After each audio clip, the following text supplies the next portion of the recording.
Sekarang kita lanjutkan pembelajaran kita, yaitu pembelajaran tematik.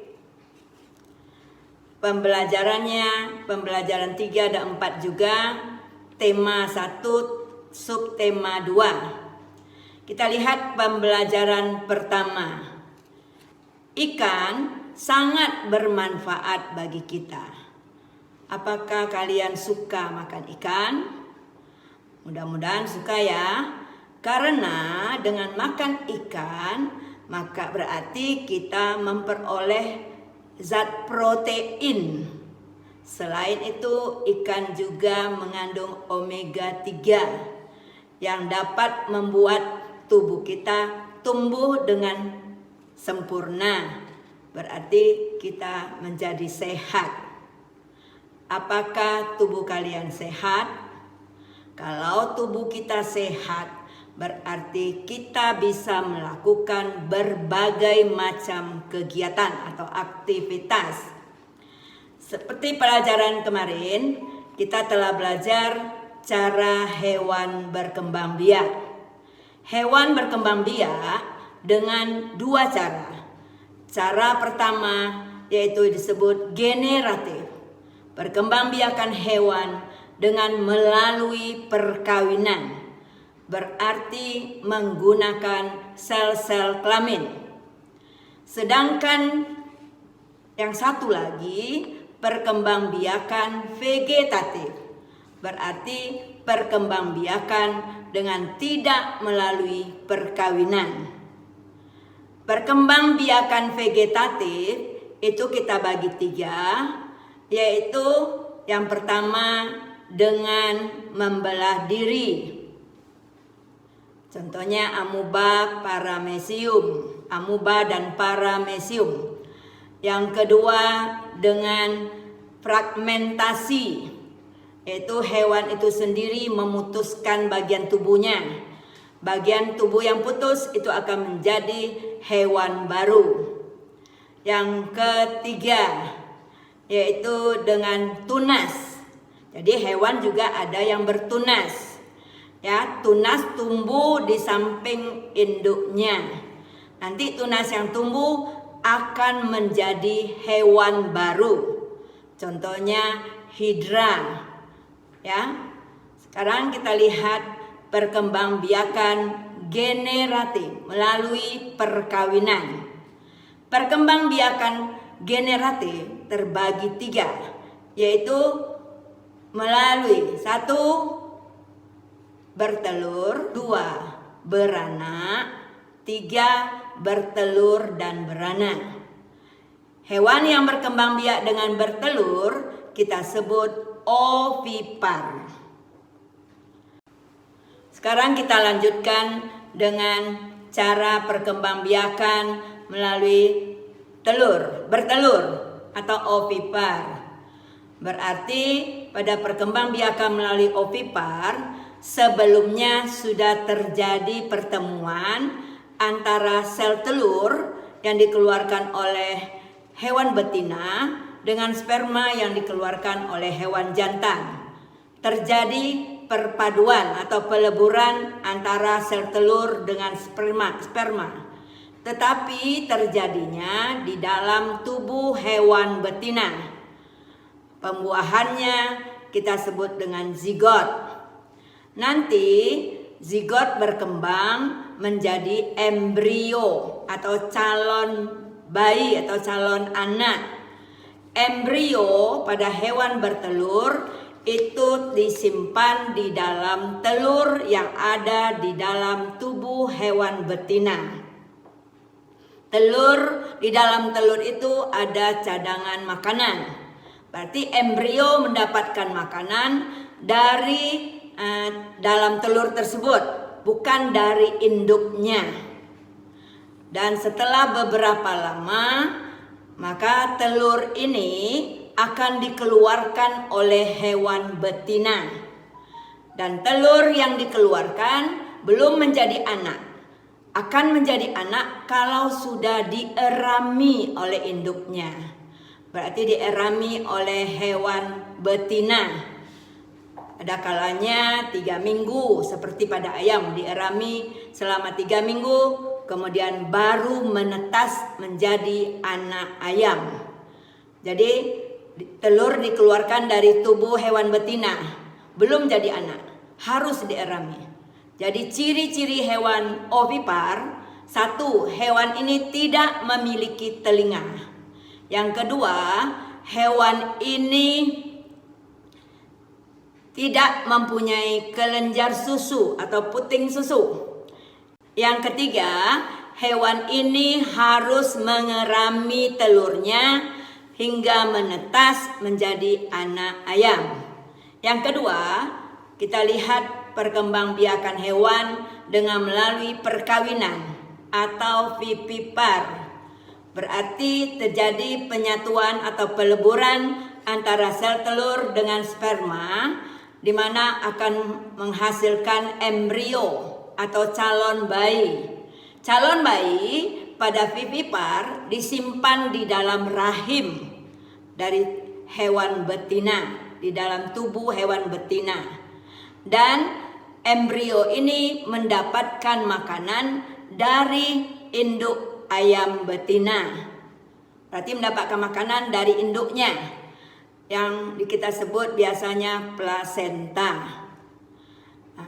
Embrio tadi nanti setelah beberapa lama, berarti hewan itu akan mengalami masa mengandung. Dan cukup waktu hewan ini akan telur tadi menetas di dalam tubuh induknya. Dan nanti yang dikeluarkan adalah anak ovovivipar, bertelur beranak. Jadi ini merupakan perpaduan antara bertelur dan beranak. Jadi setelah terjadi peleburan antara sel telur dengan sperma yang kita sebut zigot, nanti zigot menghasilkan embrio, calon bayi, ataupun calon anak. Calon anak disimpan di dalam telur yang juga ada di dalam tubuh hewan betina. Dan embrio mendapatkan makanan dari dalam telur itu. Nanti setelah beberapa lama, telur itu akan menetas. Tetapi menetasnya di dalam tubuh hewan betina. Dan kemudian setelah menetas di dalam tubuh hewan betina, dan barulah dikeluarkan dari tubuh hewan betina. Ada kalanya hewan telur yang menetas dalam tubuh induk itu keluarnya anak yang masih terbungkus oleh cangkangnya. Ya, kalau kita lihat ada beberapa contoh dari hewan yang berkembang biak dengan bertelur, yaitu bangsa burung, termasuk di dalamnya ayam, bebek atau itik, puyuh, ya.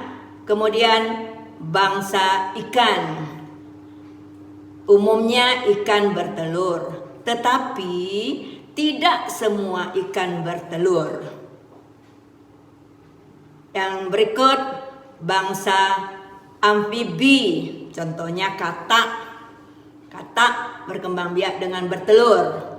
Kemudian bangsa reptil, ya, contohnya ular. Tetapi tidak semua ular bertelur. Ada yang bertelur beranak. Kemudian bangsa serangga, contohnya kupu-kupu, kemudian kumbang, kemudian lebah, itu bertelur. Contoh vivipar, beranak. Ini banyak ya, bisa kambing, bisa kelinci, bisa sapi, dan ada juga yang hidup di laut. Contohnya ikan paus, itu beranak. Walaupun dia dalam air, tetapi dia berkembang biak dengan beranak. Berarti dia tuh bernapas dengan paru-paru. Jadi teacher lupa tadi mengatakan bahwa vivipar, hewan yang berkembang biak dengan beranak itu biasanya alat pernapasannya paru-paru. Lalu tubuhnya ditutupi oleh rambut. Kemudian dia mempunyai daun telinga, nampak daun telinganya. Kemudian dia juga mempunyai kelenjar susu. Jadi lumba-lumba, ikan paus hidup di air tetapi berkembang biak dengan beranak.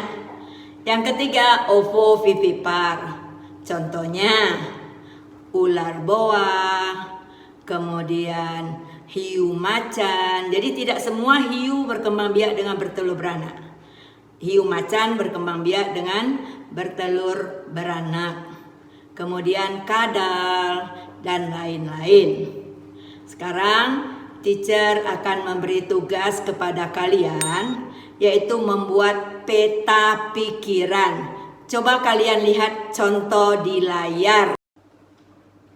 Sekarang coba kalian lihat contoh di layar. Di sana ada dibuat peta pikiran. Contoh sebuah peta pikiran. Jadi dengan membuat peta pikiran, kalian kalau disuruh mempresentasikan, disuruh menceritakan tentang keadaan misalnya hewan ovipar, dengan adanya peta pikiran kalian mudah menceritakannya karena sudah ada poin-poinnya, langkah-langkahnya. Coba lihat di layar ya, ovipar, kemudian penjelasan. Berarti di sana kalian harus menjelaskan tentang ovipar, hewan berkembang biak dengan bertelur, dijelaskan di sana. Kemudian dilanjutkan dengan ciri-cirinya. Kalian tuliskan lagi apa ciri-ciri dari ovipar. Tadi teacher sudah sebutkan ya. Kemudian lanjutkan lagi contoh hewan. Kalian tuliskan contoh-contoh hewan yang berkembang biak dengan bertelur. Kemudian gambarkan salah satu hewan yang berkembang biak dengan bertelur. Itu namanya peta pikiran. Jadi buat tiga-tiganya ya. Ovipar, vivipar, dan kemudian ovovivipar. Tiga-tiganya dibuat seperti ini langkah-langkahnya. Jelas? Perhatikan cerita yang teacher tampilkan di layar. Judul cerita ayam. Di Indonesia, sebagian besar ayam dipelihara dan diternakan. Masyarakat memanfaatkan daging dan telurnya. Daging dan telur ayam sangat bermanfaat bagi kesehatan tubuh. Itu alinea pertama. Kalau seharusnya mulainya menjorok ke dalam ya. Kemudian kita lihat alinea kedua. Ayam jantan dan betina memiliki perbedaan. Ayam jantan lebih besar dari ayam betina. Ia memiliki jalu panjang dan berjengger lebih besar. Bulu ekor ayam jantan panjang dan menjuntai. Ayam betina berukuran lebih kecil dan tidak memiliki jalu, tetapi memiliki jengger kecil. Bulu ekornya pendek. Jadi di dalam cerita ini ada 2 paragraf. Setiap paragraf terkandung kalimat utama dan kalimat penjelas. Dan dalam kalimat utama itu terkandung ide pokok atau gagasan utama. Jadi kalimat utama itu adalah kalimat inti dari suatu paragraf. Untuk menentukan ide pokok, kita cari dulu kalimat utama ini. Ada kalanya dia terletak di depan, di awal. Ada kalanya dia terletak di akhir kalimat setiap paragraf. Ada kalanya terdapat di awal dan di akhir. Kalau kalimat utama di awal namanya paragraf deduktif. Kalau terletak di akhir namanya paragraf induktif. Kalau di awal dan di akhir namanya paragraf campuran. Jadi kalau kita lihat di sini, yang menjadi kalimat utamanya adalah di Indonesia sebagian besar ayam dipelihara dan diternakan. Itu kalimat utama atau kalimat inti. Dari kalimat utama ini kita cari inti pokok. Ya, atau kita sebut ide pokok atau gagasan utama. Ada kalanya semua kalimat utama akan menjadi ide pokok atau gagasan utama. Tetapi ada kalanya juga tidak semua kalimat utama itu menjadi ide pokok. Ada kata-kata yang harus dibuang. Berarti kita ambil intinya saja. Jadi dalam paragraf pertama ini ide pokoknya adalah di Indonesia ayam dipelihara dan diternakan. Itu ide pokok dari paragraf pertama. Lalu kita lihat paragraf kedua. Kalimat utamanya adalah ayam jantan dan betina memiliki perbedaan. Jadi di sini yang menjadi ide pokok atau gagasan utama adalah perbedaan ayam jantan dan betina. Itu ide pokok pada paragraf kedua. Coba kalian lihat di layar, ada cerita yaitu tentang bunglon. Bunglon adalah hewan reptil sejenis kadal yang biasa hidup di pohon. Tampilannya mirip hewan purba. Bunglon jantan biasanya mempunyai tanduk, sirip, dan gelambir. Bunglon memiliki kemampuan untuk mengubah warna kulitnya. Bunglon tidak bisa berubah kulit ke semua warna, hanya ke warna-warna tertentu saja. Jadi sini ada 2 paragraf. Adapun kalimat utama dari paragraf pertama adalah bunglon adalah hewan reptil sejenis kadal yang biasa hidup di pohon. Maka ide pokok dari paragraf pertama adalah bunglon adalah reptil yang biasa hidup di pohon. Itu ide pokoknya. Kemudian pada paragraf kedua, kalimat utamanya bunglon memiliki kemampuan untuk mengubah warna kulitnya. Maka ide pokoknya adalah bunglon adalah hewan reptil yang bisa mengubah warna kulitnya. Itu ide pokoknya. Dan kalau kita disuruh apa kesimpulannya, maka untuk menyimpulkan suatu bacaan harus dengan cara kita ambil intisari dari bacaan yang bersangkutan. Intisarinya, bagian-bagian yang pentingnya dari suatu bacaan. Langkah-langkah kita membuat suatu kesimpulan. Yang pertama, bacalah bacaan dengan seksama. Yang kedua, temukanlah ide pokok dalam setiap paragraf. Yang ketiga, rangkailah ide-ide pokok dalam bacaan. Kemudian, kamu buat dengan kata atau bahasamu sendiri. Jadi, di dalam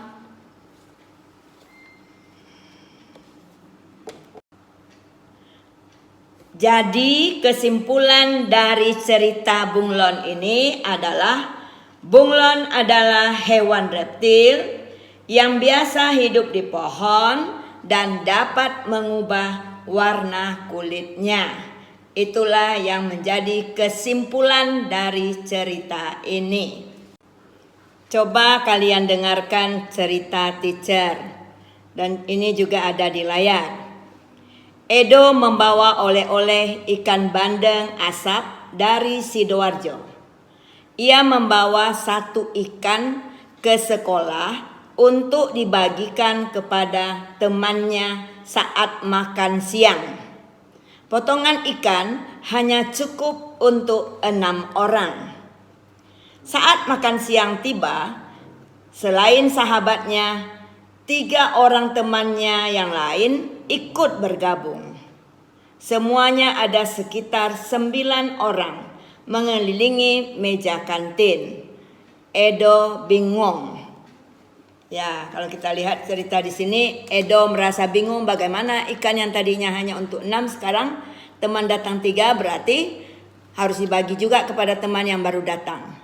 Maka jalan yang dipilih oleh Edo adalah memusyawarahkan dengan temannya yang berenam, dengan temannya yang awal tadi. Bagaimana kalau ikan kita bagikan dengan yang 3 lagi? Berarti biarlah kita dapat sedikit asal teman-teman kita juga yang lain dapat. Berarti mereka mengadakan musyawarah. Segala hal yang menyangkut dengan musyawarah berarti itu sesuai dengan sila keempat dari Pancasila, yang bunyinya kerakyatan yang dipimpin oleh hikmat kebijaksanaan dalam permusyawaratan perwakilan. Lambangnya adalah kepala banteng. Coba kalian lihat lagi bentuk-bentuk penerapan sila keempat. Yang pertama, melakukan musyawarah dalam mengambil keputusan. Jadi segala sesuatu yang ingin kita lakukan untuk orang banyak, biasanya kita harus musyawarah dulu sehingga baru bisa kita ambil suatu keputusan, dan ini merupakan keputusan bersama. Yang kedua, tidak memaksakan pendapat kita kepada orang lain. Jadi dalam mengadakan musyawarah, semua anggota musyawarah berhak untuk mengajukan pendapat. Tetapi pendapat yang diajukan tidak boleh kita paksakan kepada orang lain. Kalau masih ada pendapat yang lebih baik, ya kita terima dengan lapang dada, meskipun sebenarnya kita tidak sesuai dengan pendapat yang diajukan yang lebih baik itu. Yang ketiga, mendengarkan dan menghargai pendapat orang lain dengan bijak. Ya, jadi pada saat orang mengutarakan pendapatnya, kita dengar dan kita hargai bahwa dia mampu untuk mengajukan pendapat. Yang keempat, mengutamakan musyawarah dalam menentukan sebuah keputusan. Jadi untuk menentukan suatu keputusan, mengambil hasil yang baik, maka kita harus musyawarahkan, bicarakan bersama-sama. Yang kelima, menerima hasil keputusan meskipun tidak sesuai dengan usulan kita. Yang keenam, melaksanakan hasil musyawarah dengan penuh tanggung jawab. Jadi hasil keputusan musyawarah kita laksanakan dengan ikhlas dan bertanggung jawab. Yang ketujuh, kita umpamanya diadakan pemilu, maka kita ikuti pemilu jika kita sudah cukup umur. Jadi mengikuti pemilu juga merupakan contoh penerapan sila keempat. Sekarang kita lihat contoh-contoh penerapan sila keempat di sekolah yang bisa kita laksanakan. Yang pertama, mengikuti pemilihan ketua kelas dengan tertib. Jadi harus dengan musyawarah. Yang kedua, melakukan musyawarah untuk menentukan sesuatu atau untuk menentukan sebelum membeli perlengkapan kelas umpamanya. Yang ketiga, menghindari atau memaksakan kehendak kita kepada orang lain di dalam musyawarah. Yang keempat, melakukan musyawarah dalam menentukan jadwal piket umpamanya. Yang kelima, mendengarkan teman menyampaikan pendapat. Ya, itulah kira-kira contoh-contoh penerapan sila keempat di dalam sekolah atau di sekolah. Berikut contoh-contoh penerapan sila keempat tetapi di lingkungan rumah. Yang pertama, kita melakukan musyawarah ketika membagi tugas rumah. Pada saat membagi pekerjaan di rumah ya, mungkin ada yang tugasnya menyapu, ada tugasnya mengepel dan sebagainya. Jadi harus kita musyawarahkan. Jangan nanti melaksanakannya dengan mengomel-ngomel. Yang kedua, menanggapi kritik dan saran dari anggota keluarga dengan sopan.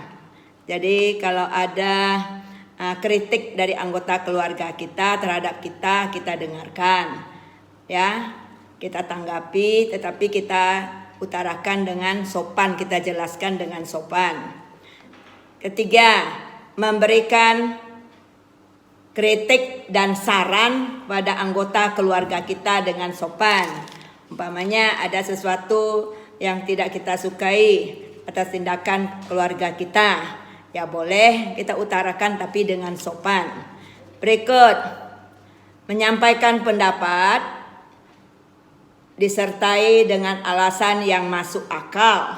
Jadi kalau kita ingin mengutarakan suatu pendapat, contohnya kamu ingin meminta orang tua untuk membelikan sepeda untuk pergi ke sekolah. Tetapi kalau kita lihat sekarang, di mana kita dalam masa COVID, itu kan kamu tidak sekolah. Berarti tidak usahlah usulkan untuk beli sepeda dulu, karena kan kamu di rumah. Ya, jadi tidak usah kita ajukan usulan atau saran supaya beli sepeda untuk ke sekolah, karena tidak sekolah kan. Berikut yang kelima, mentaati aturan yang telah disepakati oleh warga di lingkungan sekitar rumah. Jadi kalau ada aturan-aturan yang sudah dibuat oleh orang-orang di lingkungan rumah kita, sudah disepakati ya kita patuhi. Yang keenam, menghargai pendapat antar warga di lingkungan rumah. Jadi pendapat-pendapat yang dikeluarkan oleh orang-orang di sekitar rumah kita itu juga kita harus dengarkan. Ya, itulah kira-kira pelajaran tentang tematik yang menyangkut dengan sila keempat. Pelajaran teacher telah selesai. Tapi jangan lupa buat tugas, yaitu membuat tugas peta pikiran dari hewan ovipar, vivipar, dan ovovivipar. Gambar hewannya cukup 1 atau 2 saja.